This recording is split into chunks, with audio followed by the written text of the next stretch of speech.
Hello students, पीके met के channel में मैं पंकज विश्वकर्मा आप लोगों का बहुत बहुत स्वागत करता हूं। बच्चों, आज के दिन हम लोग अपने इस बायोलॉजी क्लास के अकॉर्डिंग एक बेहद ही इंपॉर्टेंट टॉपिक को क्लियर करेंगे, जिसका टाइटल बनेगा ब्लड डोनेशन। जी हाँ, अगर आपने इस टॉपिक को पहले कभी सुना है, पहले कभी पढ़ा है, तो विश्वास मानिए बहुत ही इंटरेस्टेड टॉपिक है, जिसे हम आज अपने इस वीडियो के माध्यम से क्लियर करने वाले हैं। तो चलिए बना लीजिए हेडिंग, ब्लड डोनेशन होता क्या है, रक्तदान कहते किसे हैं। तो ये आपका हेडिंग बनेगा, जिसे हम समझने वाले हैं। ठीक है, तो ब्लड डोनेशन होता क्या है वो जान लेते हैं। जैसे कि आप जानते हैं कि इमरजेंसी केसेस में, चाहे वो एक्सीडेंटल केस हो, चाहे वो डिलीवरी का केस हो, तो किसी भी प्रकार का इमरजेंसी केस हो, तो ऐसे इमरजेंसी केसेस में ब्लड की रिक्वायरमेंट होती है, ज़रूरत पड़ती है। पेशेंट को ब्लड चढ़ाया जाता है, तो इसी प्रोसेस को ब्लड डोनेशन कहा जाता है। यानी कि इमरजेंसी केसों में, आपातकालीन क्षेत्रों में, आपातकालीन स्थिति में जब किसी व्यक्ति को रक्त की जरूरत पड़ती है, तो उसे रक्त चढ़ाया जाता है। इसी प्रक्रिया को हम रक्तदान यानी कि ब्लड डोनेशन कहते हैं। एक बताओ, ध्यान दीजिएगा, ब्लड डोनेशन, अगर ये बात कही जाए कि विश्व रक्तदान दिवस कब मनाया जाता है, तो विश्व रक्तदान दिवस जो है ये 14 जून को मनाया जाता है। प्रतिवर्ष जो है 14 जून की तिथि को विश्व रक्तदान दिवस के रूप में सेलिब्रेट किया जाता है। इस दिन जगह जगह पे शिविर लगाए जाते हैं, कैंप लगाए जाते हैं, और उस कैंप में युवा पीढ़ी जा कर के रक्तदान करती है, ब्लड डोनेट करते हैं, और जिसके कारण से जो भी ब्लड रिक्वायर्ड होता है, प्राप्त होता है, रिसीव होता है, ऐसे ब्लड को ब्लड बैंक में रखा जाता है सुरक्षित, ताकि इमरजेंसी केसों में उसी ब्लड को ज़रूरतमंदों तक पहुंचाया जा सके। एक बात और याद रखिएगा, ब्लड डोनेशन के लिए कम से कम 2 बॉडी का होना जरूरी है, यानी कि 2 लोगों के मध्य जो है रक्तदान किया जाता है। याद रखिएगा, जिस व्यक्ति द्वारा रक्त दिया जाता है उसे हम दाता कहते हैं, यानी कि डोनर कहते हैं, और जिस व्यक्ति द्वारा रक्त लिया जाता है उसे हम प्रापक कहते हैं, या फिर इसे हम ग्राही भी कह सकते हैं। इंग्लिश में से रिसीवर कहते हैं।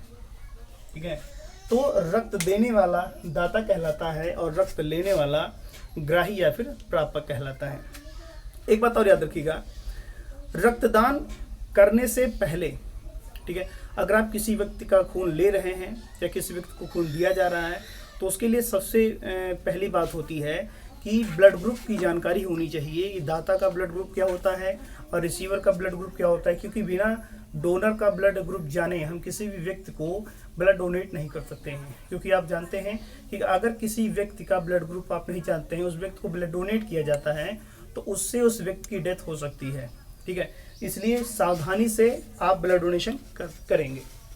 एक बात और, रक्तदान करने से पहले मैंने बताया कि ब्लड ग्रुप का जानना बहुत अनिवार्य है। ठीक है, तो ब्लड ग्रुप के आधार पर ही हम लोग रक्तदान करते हैं। आइए देखते हैं ब्लड ग्रुप के आधार पर रक्तदान कैसे किया जाता है, कौन से ब्लड ग्रुप का व्यक्ति किसको ब्लड दे सकता है, किसका ब्लड लिया जा सकता है। चलिए फोकस किया जाए। तो एक चार्ट के माध्यम से हम इस बात को समझने की कोशिश करेंगे कि ब्लड डोनेशन कैसे किया जाता है। ध्यान दीजिएगा, यहाँ पर एक चार्ट बनाया जा रहा है।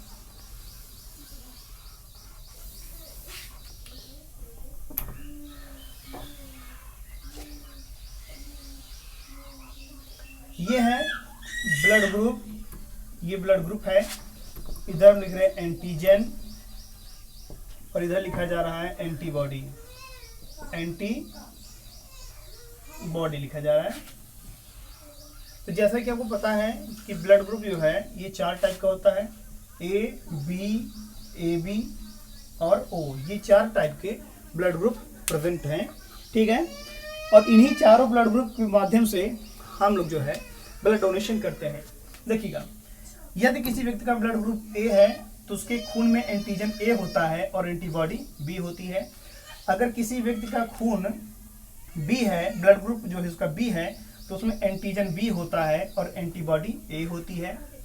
ठीक इसी प्रकार से अगर किसी व्यक्ति का ब्लड ग्रुप ए बी है तो उसका जो खून है उसके अंदर एंटीजन ए और बी दोनों होता है, लेकिन एंटीबॉडी प्रेजेंट नहीं होती। ये स्पेशल होता है, याद रखिएगा। और यदि किसी व्यक्ति का ब्लड ग्रुप ओ है तो उसका जो उसके ब्लड में एंटीजन नहीं होता है, लेकिन एंटीबॉडी ए और बी दोनों होती हैं। तो इसी चार्ट के अकॉर्डिंग, इसी चार्ट की जानकारी के आधार पे हम ब्लड डोनेशन कर सकते हैं। चलिए देखते हैं क्या शर्तें होती हैं ब्लड डोनेशन की। पहली बात याद रखिएगा, शर्तें क्या हैं, स्पेशली इस पर फोकस करते हैं। पहली बात याद रखिएगा, समान ब्लड ग्रुप के मध्य में जो है ब्लड डोनेशन किया जाता है। ठीक है, क्या लिखेंगे लोग, समान, ठीक है, ब्लड ग्रुप के मध्य। ठीक है, अगर हमारा ब्लड ग्रुप और जो जिसे मतलब डोनर का और रिसीवर का दोनों का ब्लड ग्रुप सेम है तो ऐसे व्यक्तियों के बीच में जो है ब्लड डोनेशन किया जा सकता है। याद रखिएगा, जनरली यही फार्मूला ही होता है। जैसे अगर आपको ब्लड ग्रुप ए है तो आप ए वाले को खून दे सकते हैं और ए वाले से खून ले सकते हैं। अगर आपका ब्लड ग्रुप बी है तो बी वाले को खून दिया जा सकता है और बी वाले से खून लिया जा सकता है। अगर ब्लड ग्रुप ए बी है तो ए बी वाले को खून दे सकते हैं और ए बी वाले से खून ले सकते हैं। अगर ब्लड ग्रुप ओ है तो ओ वाले को खून दिया जा सकता है और ओ वाले से खून लिया जा सकता है। तो ये सिमिलरिटी वाली बात हो रही है। अगर आपको ब्लड ग्रुप और जो है रिसीवर का blood group same to same है तो जो है वहाँ पर ब्लड डोनेशन की प्रक्रिया होती है। जनरली यही केस होता है। एक बात और ध्यान दीजिएगा कि दूसरी बात, अगर ए बी ब्लड ग्रुप है, ठीक है, याद रखिएगा, तो ए बी जो होता है ये होता है सर्वग्राही। ठीक है, इसे सर्वग्राही कहते हैं। यूनिवर्सल ये रिसीवर होता है, यानी कि अगर किसी व्यक्ति का ब्लड ग्रुप ए बी होता है तो वो किसी भी ब्लड ग्रुप के व्यक्ति का खून ले सकता है और इसलिए इसको सर्वग्राही कहते हैं। क्यों लिया जा सकता है? क्योंकि इसके ब्लड ग्रुप में एंटीजन तो दोनों होते हैं लेकिन एंटीबॉडी एक भी नहीं होती है। इसलिए याद रखिएगा, ये व्यक्ति जो है सभी का खून ले सकता है। ठीक है, कैसे मैंने बताया, क्योंकि इसके ब्लड ग्रुप में एंटीजन ए और बी दोनों होता है, एंटीबॉडी एब्सेंट होती है, इसलिए सभी ब्लड ग्रुप के खून को ले सकता है। चलिए तीसरा केस क्या होगा, अगर आपका ब्लड ग्रुप ओ है तो आप सभी को खून दे सकते हैं, क्योंकि ये ब्लड ग्रुप जो होता है ये सर्वदाता कहलाता है, यूनिवर्सल डोनर होता है। ठीक है, ओ जो ब्लड ग्रुप होता है ये सर्वदाता है और ये जो है सभी को खून दे सकता है। क्यों दे सकता है? क्योंकि इसके पास एंटीजन नहीं होता है लेकिन एंटीबॉडी दोनों होती है, इसलिए सभी को खून दे सकता है। ठीक है, याद रखिएगा। अच्छा, तो ये तो 3 शर्तें थी। इन्हीं शर्तों के आधार पर ब्लड डोनेशन की प्रक्रिया की जाती है। अगर हम चौथी बात करें तो उसको भी हम लोग नोट कर लेते हैं कि अगर विपरीत ब्लड ग्रुप है, कैसा है, विपरीत जो है अगर ब्लड ग्रुप होता है तो उसके मध्य जो है रक्तदान नहीं किया जा सकता। याद रखिएगा, अगर हम बात करें विपरीत ब्लड ग्रुप की तो उसके बीच में रक्तदान नहीं किया जा सकता। 2 ग्रुप को छोड़ करके, ए बी और ओ, इन दोनों पेशेंट को छोड़ करके किसी और ब्लड ग्रुप के, एंटी ब्लड ग्रुप के बीच में हम ब्लड डोनेशन की प्रक्रिया नहीं करा सकते हैं। ये स्पेशल बात होती है। अच्छा, ये तो है, अब जान गए कि ब्लड डोनेशन होता क्या है। चलिए ब्लड डोनेशन के बाद हम लोग एक टॉपिक और क्लियर करेंगे जिसका नाम है ब्लड बैंक। तो चलिए उसको भी देख लेते हैं, ब्लड बैंक होता क्या है।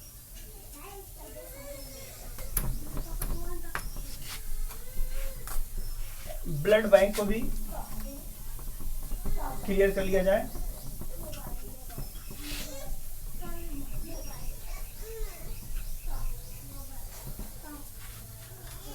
तो दूसरा हमारा टॉपिक बनेगा ब्लड बैंक।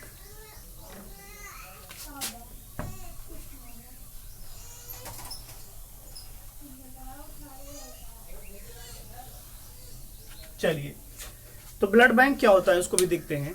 देखिएगा, जिस प्रकार से मनी बैंक होता है जहां पर लोग अपने पैसे को जमा करते हैं, आवश्यकता पड़ने पर उसको रिसीव करते हैं, तो ठीक उसी प्रकार से एक विशेष टाइप का बैंक ये भी है जहाँ पर ब्लड को स्टोर किया जाता है और जब जरूरत पड़ती है तो वहाँ से ब्लड को रिसीव कर लिया जाता है। याद रखिएगा, इमरजेंसी केसों में जिस भी पेशेंट को ब्लड चाहिए होता है, डॉक्टर्स के रिक्वायरमेंट के अनुसार उस पेशेंट को कहा जाता है कि आप जो है ब्लड ले आइए इस ग्रुप का। तो वो जो है एक विशेष प्रकार के प्लेस जिसे हम लोग ब्लड बैंक कहते हैं, वहाँ जा करके वो उसी ब्लड ग्रुप का जो है ब्लड रिसीव कर लेता है। तो याद रखिएगा, ब्लड बैंक क्या मैंने बताया, एक स्पेशल टाइप का ये बैंक है जहाँ पर जो है जहाँ पर विभिन्न प्रकार के ब्लड ग्रुप के ब्लड को सुरक्षित रखा जाता है और इमरजेंसी पड़ने पर हम वहाँ से ब्लड को प्राप्त करते हैं। देखिएगा, एक बताओ, ब्लड बैंक में जो भी ब्लड रखा जाता है, ठीक है, वो 2 से 3 डिग्री के आसपास जो है सुरक्षित रहता है। ठीक है, यानी कि ब्लड बैंक में जहाँ पर ब्लड को सुरक्षित रखा जाता है उस चैम्बर का जो टेम्परेचर है वो इतना होता है। याद रखिएगा, 2 से 3 डिग्री सेल्सियस के अकॉर्डिंग, यानी कि कूल टेम्परेचर पे रखा जाता है। ठीक है, दूसरी बात, हम ब्लड बैंक में ब्लड को 2 तरीके से सुरक्षित रखते हैं। एक आपका होता है लिक्विड फॉर्म में, ठीक है।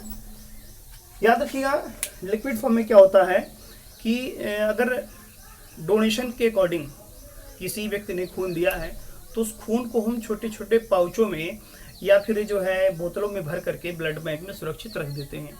अच्छा, नॉर्मली आप जानते हैं कि ब्लड जो होता है अगर बॉडी से निकाल दिया जाए तो वो 2 से 3 मिनट में जो है थक्का बन जाता है, कोगुलेट हो जाता है। लेकिन बोतलों में और पाउचों में इस खून को महीनों तक जो है सुरक्षित रखा जाता है। कैसे, वो खराब क्यों नहीं होता? तो याद रखिएगा, ऐसे खून में मिलाया जाता है सोडियम साइट्रेट। क्या मिलाते हैं? Sodium citrate. क्या है ये?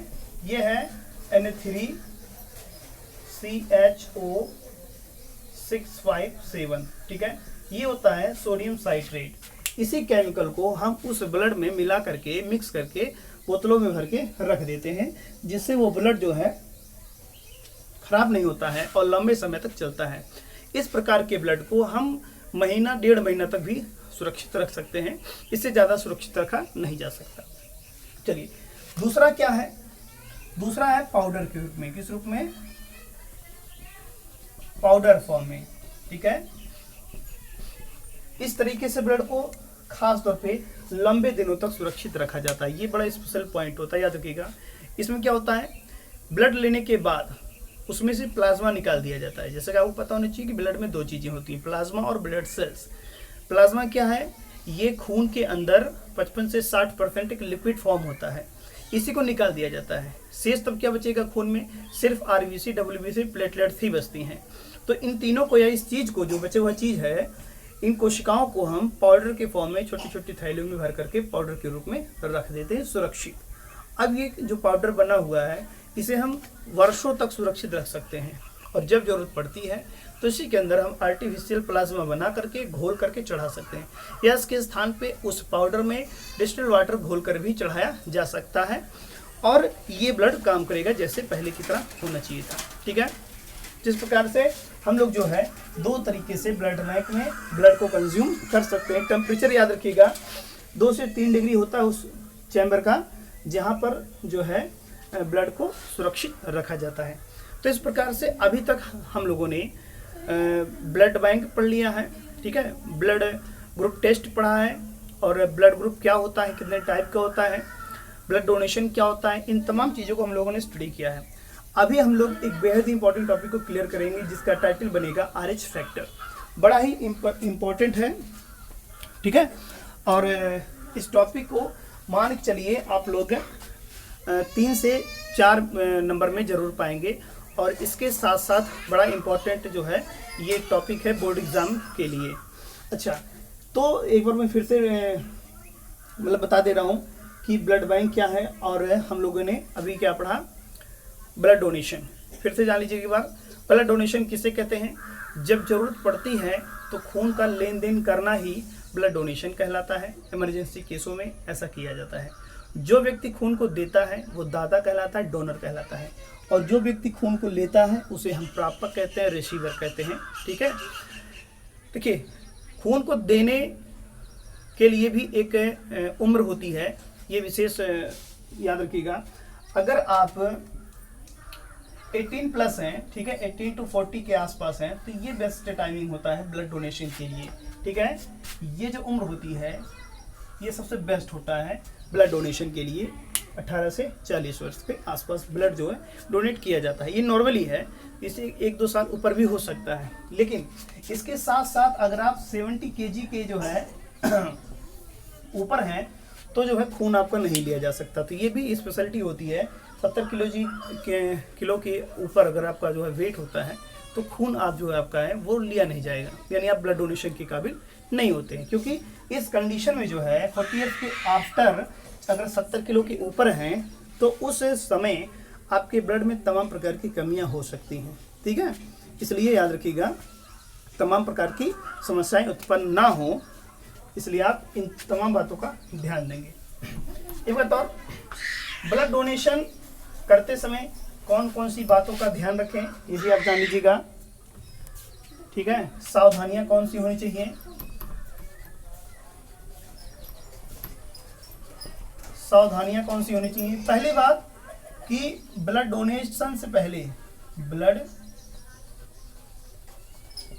डोनेशन से पूर्व जो है आपको ब्लड ग्रुप है की जानकारी होनी चाहिए। पहली बात, ये सबसे इंपॉर्टेंट होता है। अगर आप ब्लड डोनेशन कर रहे हैं, खून को ले रहे हैं, किसी का खून दे रहे हैं, तो सबसे पहले आपको ब्लड ग्रुप की जानकारी होनी चाहिए। दूसरी बात, जो ब्लड है वो फिल्टर होना चाहिए।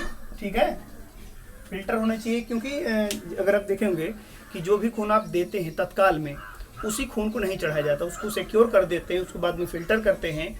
ठीक है, तो उनके पास जो खून पहले से रहता है उसी ग्रुप का, उसी को वो चढ़ाते हैं। ऐसा कभी मत सोचिएगा कि जो खून आप दे रहे हैं उसी खून को तत्काल वो चढ़ा देंगे। क्यों?